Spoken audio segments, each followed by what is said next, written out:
नमस्कार, आप देख रहे हैं फाइनल कट और मैं हूं आपके साथ आशा सरमाल। चलिए शुरुआत करते हैं फाइनल कट की। सरकार ने उपराज्यपाल मनोज सिन्हा के कार्यकाल के दौरान लिए अहम फैसले में बदलाव कर दिया है। बदलाव में विंटर सेशन और समर सेशन की एक साथ यहां पर परीक्षा कराने के फैसले को बदल दिया गया। कैबिनेट में लिए अहम फैसले के दौरान कक्षा 9वीं तक की परीक्षाएं पुराने आदेश के मुताबिक यहां पर होंगी और अगले सत्र से 9वीं से ऊपर की कक्षाओं की यह परीक्षाएं भी पुराने शिक्षा सत्र के तहत ही होगी। ये फैसला कैबिनेट में लिया गया है और सीएम उमर अब्दुल्ला ने बाकायदा इसका ऐलान कर दिया है। ये प्रस्ताव शिक्षा मंत्री सकीना इत्तू ने यहां देखी कैबिनेट में पेश कर दिया था, जिसको कैबिनेट ने स्वीकार कर लिया। काफी अरसे से खासकर कश्मीर और जम्मू के विंटर जोन से माँ बाप के तरफ से और हमारे बच्चियों के तरफ से ये मांग आई कि जो स्कूल इम्तिहान का शेड्यूल है उसमें तब्दीली लाई जानी चाहिए और जो पुराना सिस्टम था उसको दोबारा बहाल किया जाना चाहिए। मैं आज अपने स्कूल एजुकेशन मिनिस्टर साहिबा सकीना यत्तू जी का शुक्रगुजार हूँ कि उन्होंने कैबिनेट में प्रपोज़ल लाया और कैबिनेट ने उसको मंजूरी दी और 9th क्लास तक जो हमारे बच्चे बच्चियाँ हैं उनका इम्तिहान का जो शेड्यूल है वो अब रिवर्ट होगा पुराने स्कीम पे और विंटर जोन के इम्तिहान जो हैं वो सर्दियों की छुट्टियों से पहले कराए जाएंगे। 10वीं 11वीं और 12वीं जमात के हम इस साल कर नहीं पाए क्योंकि बोर्ड के इम्तिहान हैं, इसमें हमें तैयारी करनी होगी, लेकिन हम उन तमाम बच्चों को यकीन दिलाते हैं कि अगले साल से उनका भी इम्तिहान का शेड्यूल इसी विंटर जोन के पैटर्न पे करके उन्हें सर्दियों की छुट्टियों से पहले जो है उनके इम्तिहान बोर्ड के इम्तिहान कराए जाएंगे। और मुझे उम्मीद है कि इससे हमारे बच्चों को बच्चियों को और ख़ासकर उनके माँ बाप को एक राहत मिलेगी, जिसके लिए मैं सकीना आपके और आपके महकमे का शुक्रिया करता हूँ। तो जम्मू के ट्रैफिक व्यवस्था को लेकर डीआईजी ट्रैफिक यहां डॉक्टर हसीब मुगल ने जम्मू में प्रेस कॉन्फ्रेंस की और मीडिया को संबोधित करते हुए DIG traffic doctor Haseeb Mughal ने कहा कि लखनपुर से लेकर बनिहाल तक नेशनल हाईवे पर विस्तारीकरण का काम चल रहा है, जिससे ट्रैफिक व्यवस्था में खलल पड़ रहा है। उन्होंने कहा कि जम्मू संभाग के हाईवे पर एक साल में पेश आए सड़क हादसों में करीब 600 लोग अपनी जान है वो गंवाते हैं और डीआईजी ट्रैफिक ने लोगों से ट्रैफिक नियमों का पालन करने का आह्वान कर दिया। इसके अलावा उन्होंने क्या कुछ कहा है वो आपको सुना देते हैं, क्योंकि हमें भी बहुत सारे लोग वापस फॉलो करते हैं। आज की इस मीडिया इंटरेक्शन का मकसद और मुद्दा ये है कि पिछले तकरीबन अगर हम एक महीने का देखते हैं रिकॉर्ड, तो उसमें हमको लगा कि काफ़ी जगह छोटे बड़े कुछ एक्सीडेंट्स हो रहे हैं और उसमें प्रेशियस ह्यूमन लाइव्स जो है वो हम लोग गंवा रहे हैं। इसके चलते जो भी ट्रैफिक अपने लेवल पे कार्रवाई कर रही है और बाकी स्टेक होल्डर्स को इन्वॉल्व करने की कोशिश कर रही है, वो आपके साथ हम साझा करें, आपसे शेयर करें। और दूसरा ये कि अभी फेस्टिव सीज़न है, ये वीकेंड पूरा हमारे लिए एक फेस्टिव इम्पोर्टेंस रखता है, तो इसके चलते जो भी ट्रैफिक के बारे में जो हमारे पास मैनेजमेंट सिस्टम है और ट्रैफिक के बारे में हम आपको बताएं और आपके थ्रू पब्लिक तक एक मैसेज पहुंचाएं कि दीपावली जो है एक खुशी का त्यौहार है, इसको खुशी से मनाएं, ट्रैफिक कवानीन को भी फॉलो करें ताकि आप अच्छे से और सेफली अपने घरों तक और अपने डेस्टिनेशन तक पहुँचें। जो अभी ओवरऑल कंस्ट्रक्शन एक्टिविटीज़ हैं पूरी हमारे लखनपुर से और बानिहाल तक टनल तक चल रही हैं, जिसकी वजह से काफ़ी मैन मशीन्स और मटेरियल्स जो हैं हमारे सड़कों पे पड़े हुए हैं। एक छोटा सा स्ट्रेच शायद हमारे पास बन टोल से और उधमपुर जो टनल है हमारा नाशरी टनल, वहाँ तक बेटर है। बाकी सब जगह कंस्ट्रक्शन एक्टिविटीज़ चल रही हैं, डेवलपमेंटल एक्टिविटीज़ चल रही हैं, उनके चलते भी रोड्स पे काफ़ी जगह हमारे पास दिक्कतें हैं। तो कुछ दिन में वो भी जहाँ जहाँ रोड्स क्लियर हो रही हैं हम उनको रिमूव करने की कोशिश कर रहे हैं। जो हमारा हाईवे है, खाली अगर नेशनल हाईवे की अभी बात करें तो हर दिन 10 से 12 हज़ार गाड़ियाँ हाईवे में चलती हैं और जो महीने में तकरीबन 3 लाख के करीब हो जाती हैं। और उसके साथ अगर हम देखें कि जो एक्सीडेंट्स की बात है तो इसी हाईवे पे या पूरे जम्मू ज़ोन की अगर हम बात करें तो ऑन एन एवरेज जो है साल में तकरीबन 600 के करीब जो है लोग अपनी जान गंवाते हैं और इससे 10 गुना ज़्यादा लोग इंजर्ड हो जाते हैं। लेकिन बात यह है कि लोग अभी भी इस चीज़ को बहुत सीरियसली नहीं ले रहे हैं कि लाइफ लॉस जो है रोड एक्सीडेंट्स में, अगर हम पूरे देश का डेटा देखें तो तकरीबन 1,60,000 और 65,000 के करीब लोग जो है साल में ट्रैफिक हादसात में अपनी जान गंवाते हैं, और जो कि एक बहुत सीरियस कंसर्न बन रहा है क्योंकि जितनी रोड्स हमारी बेटर हो रही हैं, स्मूथ हो रही हैं, उतनी ज़्यादा स्पीड बढ़ रही है और उतने ही ज़्यादा एक्सीडेंट्स होते हैं, और जो एक्सीडेंट्स हैं वो सारे फैटल एक्सीडेंट्स हो रहे हैं जिसमें लाइफ लॉस ज़्यादा है। तो हमें लगता है कि इन फिगर्स को अगर हम थोड़ा जस्टिफाई करने की कोशिश करें तो आप सब मीडिया फ्रेंड्स के थ्रू हम ये बात पब्लिक तक पहुंचाना चाहते हैं कि एक स्मूथ रोड का मतलब, एक बेटर रोड का मतलब नहीं है कि आप अपनी लाइफ गंवाएं। आप रोड डिसिप्लिन, स्पीड लिमिट्स और ट्रैफिक जो रूल्स हैं उनको फॉलो करें। तो जिला सांबा के गांव छन मलागरा के रहने वाले संजीव कुमार मलागर ने यहां जम्मू कश्मीर लोक सेवा आयोग की परीक्षाओं में पहला स्थान हासिल कर अपना और जिला सांबा का नाम रोशन किया है। जम्मू कश्मीर लोक सेवा आयोग की परीक्षाओं के परिणाम घोषित होने के बाद पूरे गांव में खुशी की माहौल है और ये खुशी की लहर देखी गई है और संजीव कुमार मलागर के घर पर बधाई देने वालों का तांता भी लगातार लगा हुआ है।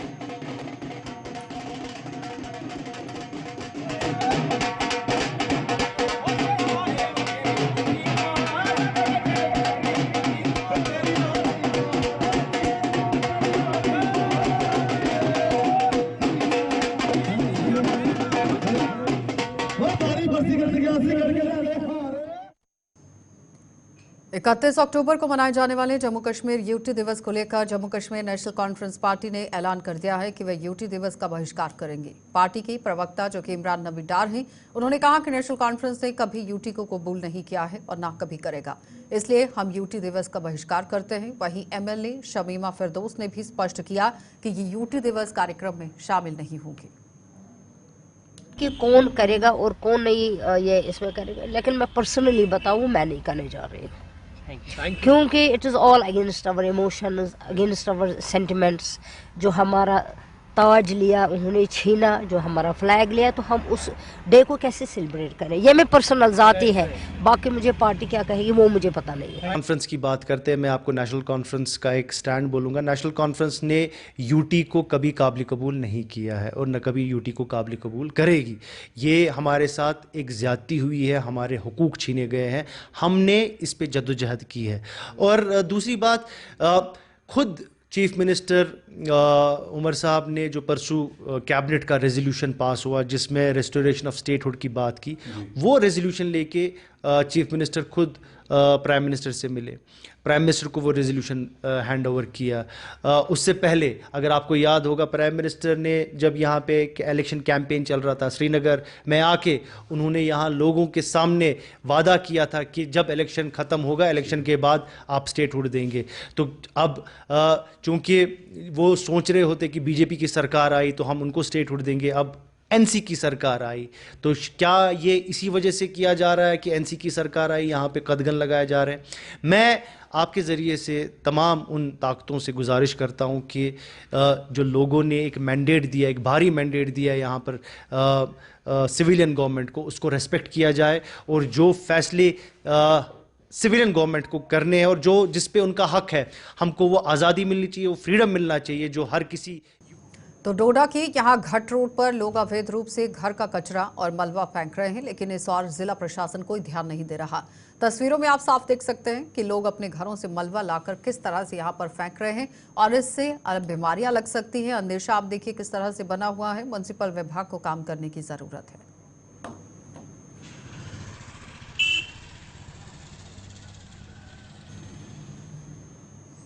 तो भाजपा विधायक श्यामलाल शर्मा ने जम्मू के वार्ड नंबर 61 पाटाबोड़ी इलाके का दौरा किया है। अपने दौरे के दौरान उन्होंने government girls high secondary school का पाटाबोड़ी का दौरा किया है। इस दौरान उन्होंने यहां ड्रेन और इंटरलॉकिंग टाइल्स का काम जब यहां शुरू हुआ है उसका फिलहाल आप देखिए आज शुभारंभ किस तरह से कराया। इस दौरान उन्होंने स्कूल की नई इमारत का भी उद्घाटन किया।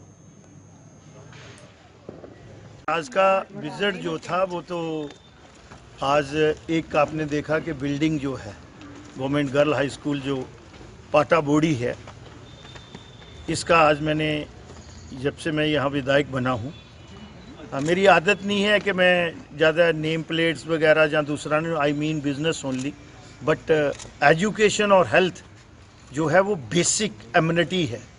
और मुझे लगता है किसी भी समाज के लिए, किसी भी परिवार के लिए और किसी भी राष्ट्र के लिए ये दो जो वाइटल कंपोनेंट है, पहले हेल्थ और एजुकेशन, ये ज़रूरी हैं। और मुझे जो सौभाग्य आज प्राप्त हुआ है, ये वार्ड नंबर हमारी 61 में, और मेरे साथ मेरे अजीज़ एक्स कारपोरेटर महेंद्र जी भी हैं, यहाँ के head of the institution madam भी हैं, और बाकी लोग भी परम आदरणीय हमारे हैं। तो एक तो ये आज ये आप देख रहे हैं सामने जो बिल्डिंग बनी है, ये डेडिकेट की है गर्ल हाई स्कूल पाटा बोड़ी को, उसका हमने विधिवत तरीके से उद्घाटन किया है।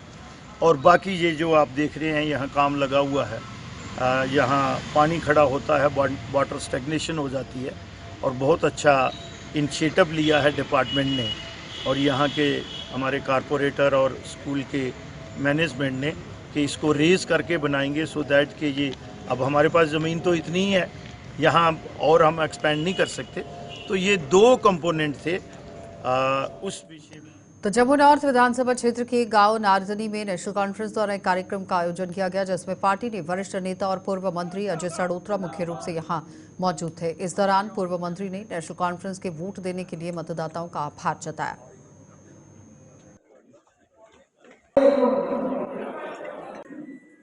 मैनिफेस्टो जो देगा मेरा जो उम्र साहब ने क्या कर जो साढ़े लिखे ना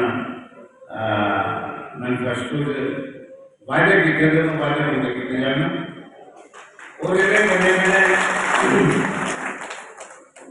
उम्र साहब बड़े 2008 मुख्यमंत्री 6 साल अगे मुख्यमंत्री थे, अगे दे उनके कन्ने बाकी पार्टी के हैं, अज तो एक भी गवर्नमेंट चला रहे।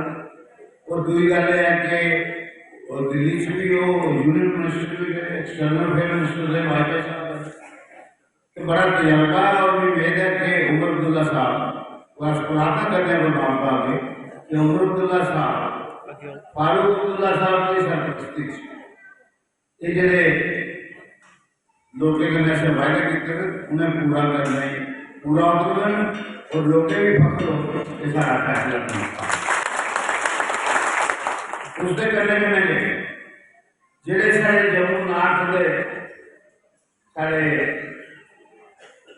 लोग वोटर सारे लीडर वर्कर जेडे पोलिंग इन्हें सारे ही मैं धन्यवाद करना, शुक्रिया करना। भारतीय जनता पार्टी के संगठन पर्व सदस्यता अभियान के तहत यहां भाजपा जम्मू ईस्ट मंडल द्वारा सदस्यता अभियान कार्यशाला का आयोजन किया गया, जिसमें संगठन महामंत्री अशोक कौल, भाजपा जम्मू जिला अध्यक्ष प्रमोद कपाही सहित अन्य भाजपा के पदाधिकारी और कार्यकर्ताओं ने भी भाग लिया। कार्यशाला में सदस्यता अभियान की तैयारियों को लेकर चर्चा की गई। मंडल के सभी कार्यकर्ता, हमारे शक्ति केंद्र प्रमुख, हमारे मंडल के मोर्चों के कार्यकर्ता, मंडल की पूरी टीम यहाँ आई थी और यहाँ जो मेंबरशिप के बारे में बताया गया है, ये मेंबरशिप हम 6 नवंबर को लॉन्च करेंगे और उस लॉन्चिंग की तैयारी डिस्ट्रिक्ट लेवल पर और मंडल लेवल पर हमने पूरी की है। 4-5 तारीख को हम शक्ति केंद्र लेवल पर पूरी करेंगे और 6 तारीख को बड़े पैमाने पर हम जम्मू कश्मीर में भारतीय जनता पार्टी अपनी मेंबरशिप ड्राइव को चलाएगी। उसका ये वर्कशॉप आज यहाँ था।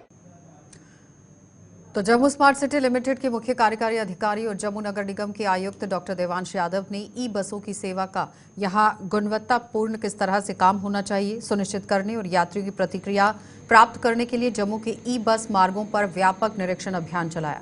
डॉक्टर देवांश यादव के नेतृत्व में यह अभियान सुबह 5 बजे शुरू हुआ और पूरे दिन जारी रहा। डॉक्टर यादव के साथ यहाँ जीएमसी और जेएससीएल के वरिष्ठ अधिकारी भी यहाँ पर मौजूद रहे। जेएससीएल डॉक्टर देवर्ष यादव और उनके साथ आए हुए अधिकारियों ने ई बसों में नियमित यात्रियों के साथ यात्रा की और यात्रियों के दौरान यहाँ पर आप देखिए जो अनुभव है उसका आंकलन किया गया, सीधे फीडबैक एकत्रित किया गया। उन्होंने यात्रियों से बातचीत का उद्देश्य ई बसों की परिचालन दक्षता, स्वच्छता और विश्वसनीयता के बारे में उनके अनुभवों को समझना था। आज जम्मू स्मार्ट सिटी और जेएमसी की टीम्स ई बसेस जो स्मार्ट सिटी के अंदर चल रहे हैं उनमें विज़िट कर रही है, लोगों के साथ ट्रैवल कर रही है।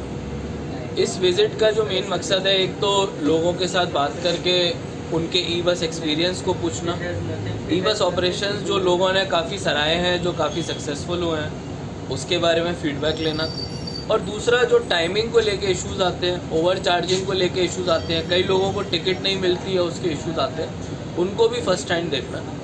आने वाले दिनों में हम लोग कोशिश करेंगे कि हमारी ई बसेज और बेटर चलें और सही समय से लोगों को पिकअप करें, टाइम पे पहुँचें और एक एफिशिएंट पब्लिक ट्रांसपोर्ट लोगों को। जम्मू कश्मीर में 28 अक्टूबर से विजिलेंस अवेयरनेस वीक मनाया जा रहा है। जगह जगह पर जागरूकता कार्यक्रम का आयोजन कर लोगों को भ्रष्टाचार मुक्त समाज बनाने का आह्वान किया जा रहा है। इसी कड़ी में Jammu and Kashmir anti corruption bureau द्वारा डीसी ऑफिस जम्मू में जागरूकता कार्यक्रम का आयोजन किया गया, जिसमें रेवेन्यू और कस्टोडियन विभाग के अधिकारियों और कर्मचारियों ने भाग लिया। कार्यक्रम की अगुवाई Jammu and Kashmir anti corruption bureau SSP Kulwant Singh Jasrotia ने की। और इसका उद्देश्य यही है कि to generate awareness among the public about ill effect of the corruption, और इस करप्शन के फैक्ट्स क्या हैं और उसको किस तरीके से इस करप्शन को दूर किया जाए। तो आज का जो हमारा प्रोग्राम डीसी ऑफिस जम्मू में रखा गया, जिसमें इसमें टोटल रेवेन्यू और कस्टोडियन डिपार्टमेंट के जो हैं वो हमने मुलाजिम जो है वो बुलाए थे, तो जिनके साथ हमने जो जिस नेचर की कंप्लेंट्स हमारे एसीबी में आती थी वो इनके सामने रखी गई और इनको ये भी बताया गया कि ऐसी कंप्लेंट जो है जो आपके खिलाफ हम रोज़ जहाँ पे एसी में रिसीव करते हैं, ये आइंदा इसके ऊपर ध्यान रखा जाए और कोशिश की जाए कि ऐसा इन फ्यूचर ना हो। जम्मू के वोन एंड जॉइंट अस्पताल के डॉक्टरों की एक मरीज का सफल ऑपरेशन किया है, जो कि किडनी कैंसर की पीड़िता थी। किडनी की कैंसर उसकी हड्डियों में फैल रहा था, जिसके कारण उसके घुटनों के ऊपर वाली हड्डी टूट गई थी, जिसके बाद ये यहाँ पर आप देखिए इन्वेस्टिगेशन हुआ है और सफलतापूर्वक इस पूरे ऑपरेशन को किया गया। हमारे पास ये पेशेंट आए थे सबज राम करके, इन्हें ऑलमोस्ट 8 महीने के करीब हो गए थे घर पे, ये तब से चल नहीं रहे थे। इनकी मेन कंप्लेन यही थी कि इन्हें पैर में दर्द है और ये पिछले 8 महीने से चले नहीं हैं। हमने इनकी बेसिक इन्वेस्टिगेशन शुरू करवाई, तो उसमें हमारे को ये पता लगा कि इनको फ्रैक्चर था, घुटने की हड्डी के जो ऊपर वाला होता है वो फ्रैक्चर इनको आया हुआ था। फर्दर इन्वेस्टिगेशन पे करने पे पता चला हमें कि इनको किडनी का एक कैंसर है, उसमें ट्यूमर था जो कि इनकी बाकी हड्डियों में सारों में फैल गया था और उसी के कारण इनकी जो वो हड्डी है वो भी टूट गई थी। अब उसका एक तरीका है कि उसको रिपेयर करने का कोई पॉसिबिलिटी नहीं है, उसके लिए हमें रिप्लेसमेंट करनी पड़ती है और ये रिप्लेसमेंट भी एक नॉर्मल रिप्लेसमेंट नहीं है। इसके लिए हमने एक बहुत बड़ा प्रोसेसिस यानी जिसे मेगा प्रोसेसिस कहते हैं वो हम लेके आए थे और हमने इनकी वो सर्जरी की है। ये मेगा प्रोसेसिस हम यहाँ पे जम्मू में रेगुलरली करते रहते हैं। आयुष्मान के अंडर ये सर्जरी हुई है और फ्री ऑफ कॉस्ट हमने इनकी पूरा जितना भी ट्रीटमेंट था वो बिल्कुल फ्री ऑफ कॉस्ट हुई है। ऐसे अगर इसको बाहर कराया जाए या किसी प्राइवेट में कराया जाए तो कम से कम 5 से लेकर 10 लाख का खर्चा पूरा उसके अंदर किया जाता है। बट ये यहाँ पे पूरा फ्री ऑफ कॉस्ट हुआ है and he is recovering well, अच्छा काम कर रहे हैं। आफ्टर 10 मंथ्स 10 महीने के बाद इन्होंने पहली बार चलना शुरू किया है, विच इज़ एन अचीवमेंट। बाकी इनका हम फॉलोअप करते जा रहे हैं। जो इनका कैंसर का है वो ऑन्कोलॉजी वाले मैनेज कर रहे हैं, पर हमने अपनी तरफ से जो प्रोसेस था वो रिप्लेसमेंट कर दिया है। हाँ, बहुत सारे हॉस्पिटलों में हमें बताया और हर जगह से हमें इग्नोर किया गया, तो फिर हम घर से आके यहाँ पे बोन एंड जॉइंट में आके फिर हमें डॉक्टरों का बहुत अच्छा साथ मिला और डॉक्टर संजीव गुप्ता जी जिन्होंने हमारे पेशेंट को मतलब आज अच्छी तरह से पेशेंट जो उन्होंने एक्सेप्ट किया और उन्होंने पकड़ के आज जो हमारे पेशेंट 1 महीना 1.5 महीना हो गया इधर हॉस्पिटल में, तो आज हम खुशी से ऑपरेशन सक्सेसफुल हो गया और हम खुशी से आज घर के लिए जा रहे हैं। जो कि कल दिवाली मनाएंगे खुशी से। बहुत टाइम से हमें ऐसे पड़ा होता, हर जगह हॉस्पिटलों में गए और हर जगह से हमें इग्नोर किया गया। तो किसी ने एक्सेप्ट नहीं किया कि पेशेंट ये कुछ बोलते रहे कुछ। तो 7-8 महीने से हम ऐसे ही रहे घूमते। फिर जब हम इधर आए तो यहाँ पे हमें डॉक्टर भी भगवान रूप में मिल गए और हमारा आज पेशेंट सक्सेसफुल ऑपरेशन हो गया और इसलिए आज हम खुशी से घर जा रहे हैं। ये हमारा खांसी होगा इसलिए हर जगह से जो कि डॉक्टर ने इग्नोर किया और फिर इसीलिए किसी ने एक्सेप्ट नहीं किया। कुछ तो होगा इधर, कुछ खांसी होगा इसलिए हर जगह से हमें वापस की। तो जम्मू के जीएमसी अस्पताल, एसएमजीएस अस्पताल शालामार में भी अब सुपर स्पेशलिटी अस्पताल की तरह स्वास्थ्य सुविधाएं उपलब्ध होंगी। डॉक्टर सुमन कोतवाल के मुताबिक इन अस्पतालों में थायराइड और शुगर सहित अन्य बीमारियों के मरीजों का भी इलाज होगा। और दोनों अस्पतालों में दी जाने वाली सुविधाओं को लेकर डॉक्टर सुमन कोतवाल का क्या कुछ कहना है, वो देखिए। हमने 2019 में शुरू किया था डिपार्टमेंट एंडोक्रिनोलॉजी। तब हमें सुपर स्पेशलिटी में भेजा गया था। तो actually super speciality mostly department वहाँ पे हैं except gastroenterology and gastro surgery. तो वहाँ हमने शुरू किया तो स्लोली हम सारे पार्ट्स को टच कर रहे थे एंडोक्रिनोलॉजी के। तो डायबिटीज़, थायराइड, ओबेसिटी, ऑस्टियोपोरोसिस। तो हम लोग वहाँ पे 2 दिन ओपीडी करते थे और एक पीडियाट्रिक ओपीडी करते थे। बट इस साल अभी 1 सितंबर से हमें एडमिनिस्ट्रेशन ने कहा कि आप जीएमसी में भी शुरू कीजिए। तो हमने अब जीएमसी में ओपीडी शुरू किया। जीएमसी में हम 2 ओपीडी करते हैं, एक थर्सडे को मेरे जो कलीग हैं वो ओपीडी करते हैं और एक हम फ्राइडे को ओबेसिटी और ऑस्टियोपोरोसिस क्लिनिक करते हैं। तो अभी तो 1 महीने में जैसे हमने शुरू किया तो 50 to 80 पेशेंट पर डे आते हैं हमारे पास ओपीडी में। बट एक ओपीडी हमने एसएमजीएस में बच्चों के लिए करते हैं जो पीडियाट्रिक एंडोक्रिनोलॉजी हम कहते हैं। उसमें मोस्टली हम कवर करते हैं type 1 diabetic patients, thyroid patient, अगर उनको प्यूबर्टी का कोई इशू है, उनको ग्रोथ नहीं हो रही है तो वो चीज़ें हम वहाँ पे देख लेते हैं। तो ट्यूसडे को हमारी ओपीडी वहाँ रहती है, वहाँ भी 30 to 40 बच्चे हम पर डे चेक करते हैं। और एक जो मेन ओपीडी हमारी पहले सुपर स्पेशलिटी में थी वो अभी कंटिन्यू कर रहा हूँ। वहाँ पे मैं around 180 to 200 patient per day OPD में देखता हूँ। तो वो चीज़ें हम वहाँ पे डायबिटीज़, थायराइड और सारा एंडोक्रिनोलॉजी वहाँ पे कवर करते हैं। जीएमसी में कोई सुविधा है? नहीं, यहाँ पे ही हमने वार्ड हमारा है, हमारे अराउंड 20 बेड्स हैं। चलिए, फाइनल कट में फिलहाल इतना ही। इजाजत दीजिए, नमस्कार।